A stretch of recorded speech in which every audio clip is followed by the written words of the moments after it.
kota negara ke Nusantara bukan sekedar memindahkan aparatur sipil negara dan bukan juga hanya membangun gedung-gedung pemerintahan.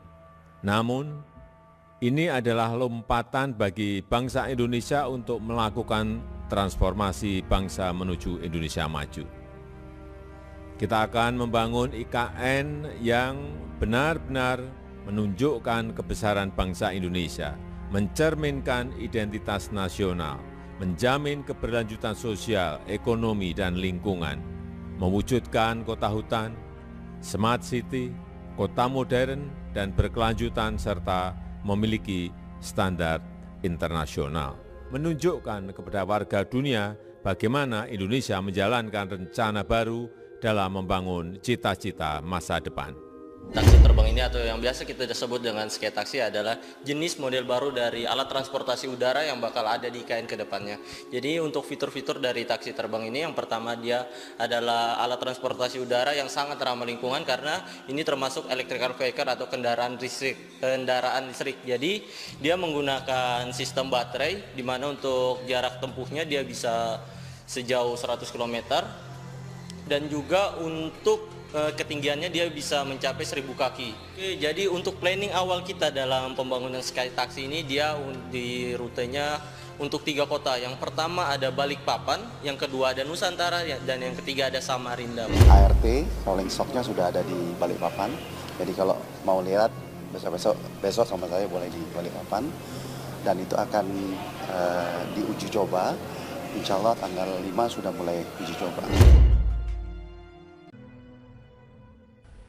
Presiden Joko Widodo akhirnya resmi berkantor di IKN Nusantara. Tak hanya berkantor, Kepala Negara juga telah bermalam di Istana Kepresidenan untuk pertama kalinya. Hal ini menandakan jika progres pembangunan ibu kota baru Indonesia terus berjalan sesuai target rencana. Bukan tidak mungkin, cita-cita melaksanakan upacara HUT RI ke-79 pun akan benar-benar terwujud. Upacara HUT RI ke-79 di IKN Nusantara akan menjadi tonggak sejarah perpindahan ibu kota negara. Momen pengibaran bendera merah putih 17 Agustus 2024 itu juga akan menjadi tonggak sejarah bagi penyempurnaan infrastruktur IKN. Memang ada banyak hal yang menjadi sorotan di IKN.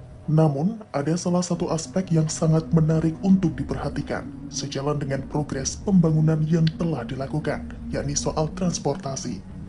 Bukan sembarang transportasi, IKN akan memiliki moda transportasi yang berteknologi sumber canggih dan modern. Tanpa menunggu lama, moda transportasi ini akan segera wirawiri di IKN.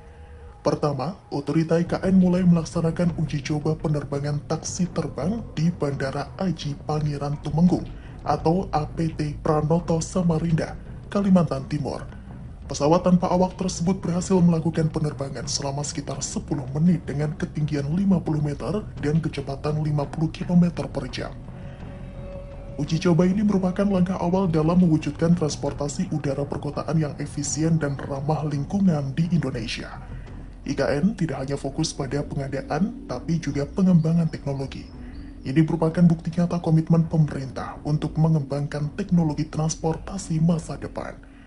Otorita IKN telah menjalin kerjasama dengan berbagai mitra strategis, baik dari dalam maupun luar negeri, untuk mencapai tujuan tersebut. Salah satunya adalah kerjasama dengan Hyundai Motors Company dalam pengembangan prototipe taksi terbang. Pihak otorita IKN berharap uji coba taksi terbang IKN ini dapat menjadi pemicu bagi pengembangan industri penerbangan sipil di Indonesia.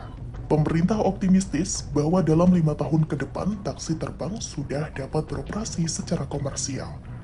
Kemudian tidak kalah canggih adalah kereta otonom.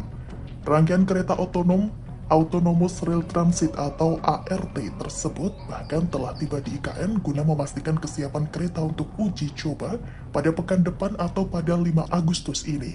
Setelah sampai di IKN, komponen kereta otonom rencananya akan dirakit dan mulai diuji coba secara internal. Kemudian akan dilakukan pula persiapan dan pelaksanaan pengujian bersama. Dilanjutkan dengan pelaksanaan Proof of Concept atau POC pada Agustus 2024. POC merupakan demonstrasi kelayakan dari ide, produk, layanan, maupun rencana bisnis ART agar dapat berjalan optimal. Uji coba operasi merupakan salah satu bentuk POC. Adapun rangkaian kereta otonom yang akan diuji coba di IKN berjumlah satu rangkaian yang terdiri dari 3 kereta. Selama masa uji coba itu, kereta otonom belum akan dioperasikan secara komersial atau berbayar. Lebih dari itu, IKN berpotensi menjadi lokasi wisata. Kita tahu Balikpapan memiliki destinasi wisata, ada konservasi orangutan hingga penangkaran buaya. Itu semua merupakan bagian dari satu kegiatan pariwisata. Menteri Perhubungan Budi Karya Sumadi mengatakan, pemerintah turut menyiapkan transportasi laut untuk melayani perjalanan wisata ke IKN mulai 1 Agustus 2024. Budi menjelaskan satu unit kapal yang ditugaskan tersebut berjenis kapal pinisi milik PT Pelayaran Nasional Indonesia atau PELNI. Ia berharap kerjasama dengan skema pembelian layanan atau buy the service dapat menjadi stimulan agar ke depan semakin banyak operator kapal yang tertarik melakukan pelayaran komersil di IKN. Meski segala persiapan telah menunjukkan progres yang signifikan, namun perlu digarisbawahi bahwa IKN merupakan proyek atau program jangka panjang sampai 2045. Karenanya, agar semua pihak tidak membayangkan bahwa saat melaksanakan upacara HUT RI di IKN, semua fasilitas sudah siap. Keputusan Indonesia untuk memindahkan ibu kota dari Jakarta ke IKN memang telah menjadi sorotan, bukan saja dari kalangan warga dalam negeri, akan tetapi juga media dunia. Berbagai cerita di balik pemindahan besar-besaran itu menjadi sorotan. Selain bernada kekaguman dan dukungan, di antara sorotan itu banyak juga yang meragukan dan pesimis. Walaupun begitu, pemerintah hingga saat ini terus bekerja dan berkomitmen pada upaya pengembangan IKN sebagai kota masa depan, cerdas, dan pintar.